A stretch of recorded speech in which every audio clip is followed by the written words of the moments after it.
CPM-നോട് പിണങ്ങി democratic movement of Kerala അഥവാ DMK-യുമായി PV Anwar ജനങ്ങൾക്കിടയിലേക്ക് ചുവടുവെച്ചു. ഇനി LDF സ്വതന്ത്രൻ എന്ന ലേബല് മാറ്റി ഔദ്യോഗികമായി സ്വന്തം സംഘടനയുടെ ലേബലില് കേരളത്തിന്റെ പൊതുമണ്ഡലത്തിലേക്ക് മഞ്ചേരിയിലെ ജസീല ജംഗ്ഷനില് വെച്ച് PV അൻവർ DMK-യുടെ നയം വിശദീകരിച്ചപ്പോൾ കയ്യടികളോടെയായിരുന്നു കൂടി നിന്ന് ജനം സ്വീകരിച്ചത്. താൻ ആർക്കെതിരെ ആരോപണം ഉന്നയിച്ചാണോ ഇടതുപക്ഷ മുന്നണിയിൽ നിന്ന് തെറ്റിപ്പിരിയേണ്ടി വന്നത്, അതേ ആളുടെ സസ്പെൻഷൻ ഉത്തരവ് സർക്കാർ പുറത്തിറക്കിയ ദിനത്തിലാണ് PV അൻവറിന്റെ സംഘടനയുടെ ഉദയം എന്നതും ശ്രദ്ധേയമാണ്. തുടക്കം മുതൽ തന്നെ കേരള പോലീസിനെതിരെയായിരുന്നു PV അൻവർ MLA ആരോപണങ്ങളുമായി രംഗത്തെത്തിയത്. അതില് തന്നെ ഏറ്റവും രൂക്ഷമായ വിമർശവും ആരോപണവും ഉന്നയിച്ചത് ക്രമസമാധാന ചുമതലയുള്ള ADGP MR അജിത് കുമാറിനെതിരെയാണ്. ക്രമസമാധാന ചുമതലയുള്ള ADGP RSS നേതാക്കളെ വിവിധയിടങ്ങളില് വെച്ച് അനൌദ്യോഗികമായി കണ്ടെന്നും തൃശൂർ പൂരം കലക്കിയതിനു പിന്നില് ADGPക്ക് പങ്കുണ്ടെന്നും BJPക്ക് കേരളത്തില് നിന്ന് ലോക്സഭാ സീറ്റ് നൽകാൻ അജിത് കുമാർ ഇടപെട്ടെന്നും ആരോപിച്ചു. ഇതുമായി ബന്ധപ്പെട്ട് CPM സംസ്ഥാന സെക്രട്ടറിക്കും മുഖ്യമന്ത്രിക്കും പരാതി നൽകി. എന്നാല് നടപടി ഉണ്ടായില്ല. പിന്നെ പത്രസമ്മേളനങ്ങള് വഴി തന്റെ ആരോപണങ്ങള് ശക്തമാക്കി. മാമി തിരോധാന കേസ്, സ്വർണ്ണക്കടത്ത് അടക്കമുള്ള വിഷയങ്ങളില് ദിനേന പത്രസമ്മേളനങ്ങള് വിളിച്ചു. വൻ ജനസ്വീകാര്യതയാണ് ഈ ദിനങ്ങളില് PV അൻവറിന് ലഭിച്ചുകൊണ്ടിരുന്നത്. താൻ ഉന്നയിച്ച ആരോപണങ്ങളുടെ വിശ്വാസ്യതയ്ക്കായി റെക്കോർഡ് ചെയ്ത ഫോണ് കോളുകളടക്കം പുറത്തുവിട്ടു. PV അൻവർ ഉന്നയിച്ച ആരോപണങ്ങളില് ഓരോന്നോരോന്നായി നടപടി ഉണ്ടായിക്കൊണ്ടിരിക്കുന്നു.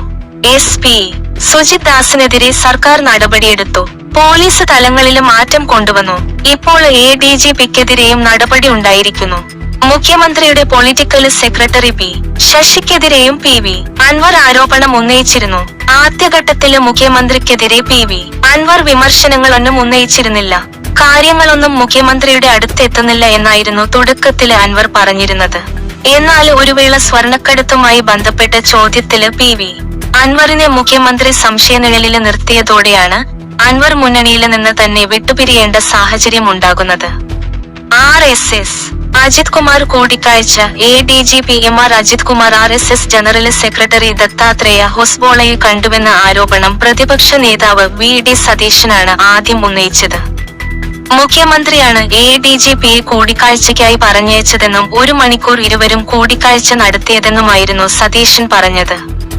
മുഖ്യമന്ത്രിയുടെ അറിവോടെ രാഷ്ട്രീയ ദൗത്യമാണ് ADGP നിർവഹിച്ചതെന്നാണ് പ്രതിപക്ഷവാദം. മറിച്ചാണെങ്കില് വിഷയം സ്പെഷ്യൽ ബ്രാഞ്ച് വഴി മുഖ്യമന്ത്രി അറിഞ്ഞിട്ടും എന്തുകൊണ്ട് നടപടിയെടുത്തില്ലെന്നായിരുന്നു ചോദ്യം. കൂടിക്കാഴ്ച നടത്തിയെന്ന് സമ്മതിച്ച് ADGP MR അജിത് കുമാർ പിന്നീട് രംഗത്തെത്തുകയും ചെയ്തു. മുഖ്യമന്ത്രിയുടെ ഓഫീസിന് നൽകിയ വിശദീകരണത്തിലായിരുന്നു വെളിപ്പെടുത്തല്. ഒപ്പം പഠിച്ചയാളുടെ ക്ഷണപ്രകാരം പോയതാണെന്നും സ്വകാര്യ സന്ദർശനമാണെന്നുമായിരുന്നു വിശദീകരണം. എന്നാൽ ഇതിനു പിന്നാലെ രാം മാധവ്, വത്സൻ തില്ലങ്കേരി അടക്കമുള്ള നേതാക്കളെയും ADGP കണ്ടതായുള്ള വിവരങ്ങൾ പുറത്തുവന്നിരുന്നു. ഇതോടെ CPM-ഉം സർക്കാരും കടുത്ത സമ്മർദ്ദത്തിലാവുകയും ചെയ്തു. എന്നാൽ പിന്നീട് ഭരണപക്ഷത്ത് നിന്ന് തന്നെ ഒരു MLA രംഗത്തെത്തുകയും സർക്കാരിനെ പ്രതിസന്ധിയിലാക്കുന്ന സാഹചര്യം ഉടലെടുക്കുകയുമായിരുന്നു. അൻവറിന്റെ ഞായറാഴ്ച കഴിഞ്ഞ ഞായറാഴ്ച, അതായത് സെപ്റ്റംബർ 29-നായിരുന്നു അൻവർ നിലമ്പൂരില് വെച്ച് രാഷ്ട്രീയ വിശദീകരണ യോഗം നടത്തിയത്. പാർട്ടിയുമായുള്ള ബന്ധം അവസാനിച്ചതിനു പിന്നാലെയാണ് അൻവറിന്റെ വിശദീകരണ യോഗം. ഇപ്പോൾ ഒരാഴ്ച പിന്നിട്ട് മറ്റൊരു ഞായറാഴ്ച അദ്ദേഹം സംഘടനയ്ക്ക് രൂപീകരണം നൽകിയിരിക്കുന്നു. ഒപ്പം അദ്ദേഹം ഉന്നയിച്ച ശക്തമായ ആരോപണങ്ങളില് ഒന്നില് സർക്കാരിന്റെ ഭാഗത്തു നിന്ന് നടപടിയും ഉണ്ടായിരിക്കുന്നു. മുന്നണിക്കുള്ളിലെ മുറുമുറുപ്പ് കൂടിക്കാഴ്ച വിവാദത്തില് പ്രതിപക്ഷം ഉയർത്തിയതിനേക്കാള് വലിയ വിമർശനം മുന്നണിക്കുള്ളിൽ നിന്നു തന്നെ സർക്കാരിന് നേരിടേണ്ടി വന്നിരുന്നു. സർക്കാരിനുമേല് കടുത്ത സമ്മർദ്ദമാണ് CPI നിരന്തരം ചെലുത്തിയത്. CPI മുഖപത്രമായ ജനയുഗത്തില് തുടർച്ചയായ 2 ദിവസങ്ങളില് അജിത് കുമാറിനെതിരെ രൂക്ഷ വിമർശനം ഉയർന്നു. മുന്നണി യോഗത്തിലും കടുത്ത അതൃപ്തി CPI പരസ്യമാക്കിയിരുന്നു. തൃശൂർ പൂരം കലക്കാല് ADGP കൂട്ടുനിന്നെന്നും ഇത് തൃശൂരിലെ BJP സ്ഥാനാർത്ഥി സുരേഷ് ഗോപിയെ വിജയിപ്പിക്കാൻ വേണ്ടിയായിരുന്നു എന്നതുൾപ്പെടെ ഗുരുതര ആരോപണങ്ങളായിരുന്നു CPI ഉന്നയിച്ചത്. RSS നേതാക്കളുമായി ADGP കൂടിക്കാഴ്ച നടത്തിയതില് അന്വേഷണം വേണമെന്ന് തൃശൂരിലെ ഇടത് സ്ഥാനാർത്ഥിയായിരുന്ന VS സുനിൽകുമാറും ആവശ്യപ്പെട്ടിരുന്നു. എന്നാല് ഘടകകക്ഷികളിൽ നിന്നടക്കം വലിയ സമ്മർദ്ദമുണ്ടായിട്ടും അജിത് കുമാറിനെ സംരക്ഷിക്കുന്ന നിലപാടായിരുന്നു സർക്കാരും മുഖ്യമന്ത്രിയും സ്വീകരിച്ചത്. ഇത് LDF-ൽ കടുത്ത ഭിന്നതയും ഉണ്ടാക്കി. സംഭവം ഗൗരവമായി കാണണമെന്ന് CPI നേതൃത്വം ആവശ്യപ്പെട്ടപ്പോൾ വിഷയത്തെ നിസ്സാരവത്കരിക്കുന്ന സമീപനമായിരുന്നു CPM സ്വീകരിച്ചത്. ADGP എവിടെയെങ്കിലും പോയിട്ടുണ്ടെങ്കിൽ നമ്മളെന്തിനുത്തരവാദിത്തം ഏൽക്കണമെന്നായിരുന്നു CPM സംസ്ഥാന സെക്രട്ടറി MV ഗോവിന്ദന്റെ പ്രതികരണം.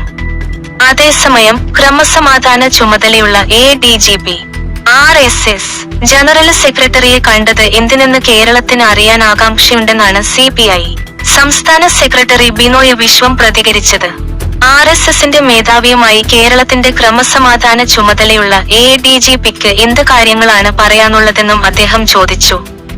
തൃശൂർ പൂരം കലക്കല് പോലെയുള്ള കാര്യങ്ങൾ ഉണ്ടായ പശ്ചാത്തലത്തിലാണ് താൻ ഈ ചോദ്യം ഉന്നയിക്കുന്നതെന്നും അദ്ദേഹം വ്യക്തമാക്കിയിരുന്നു. അഭിപ്രായ ഭിന്നതകൾക്ക് മനുഷ്യോൽപത്തികളുടെ പ്രായമുണ്ട്. അവയെ ജനാധിപത്യപരമായി ഉൾക്കൊണ്ട് പൊതുനന്മക്കായി വലിയ മനസ്സോടെ മുന്നേറുമ്പോഴാണ് നമ്മുടെ കേരളം സ്നേഹതീരമായി മാറുന്നത്.